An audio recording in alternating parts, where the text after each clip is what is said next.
So what's up guys, itong habang walang customer, magtatabas ngayon tayo. Production time tayo guys, at may order sa atin na cargo pants at jogger pants. Tsaka yung mga uso ngayon na mga straight pants lang.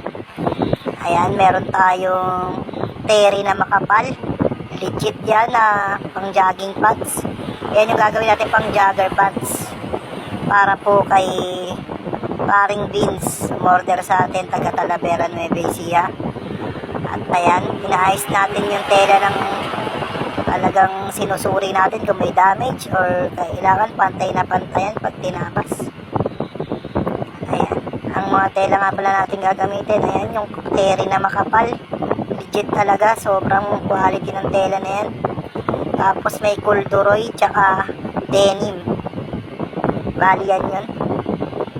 Sinimulan na nating tabasin. Ayan. Adjust tayo dyan kasi parang tingin ko medyo maikli. Tsaka ginawa natin, hindi na di waistband dahil masyado nang makapal yung tela. Hindi na lang natin ginawang waistband. So ayan guys.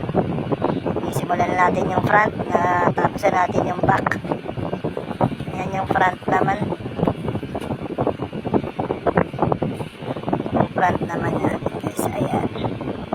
Sinimulan natin kunin yung pocket. Mga pocket na yan. At ayan, may bisita na naman tayo, dumating si Tatum. Tapos na yung isang jogger pants ni paring Vince. At ito na yung denim naman. Ito naman ay kay Boss Edgar na taga Gapan.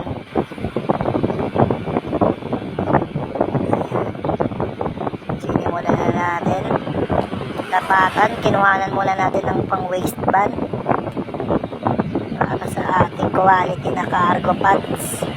6 packet yan guys.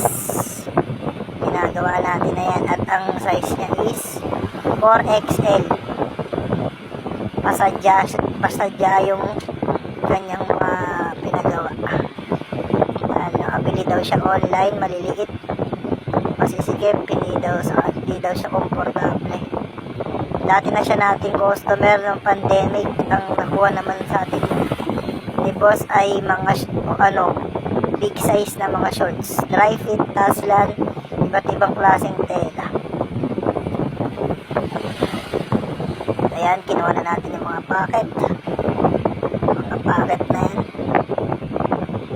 6 packets. Ayan, maraming tayong kinuha ng mga pang packet. Ayan. Napaganda ng tela niyan guys. Hindi siya yung matigas.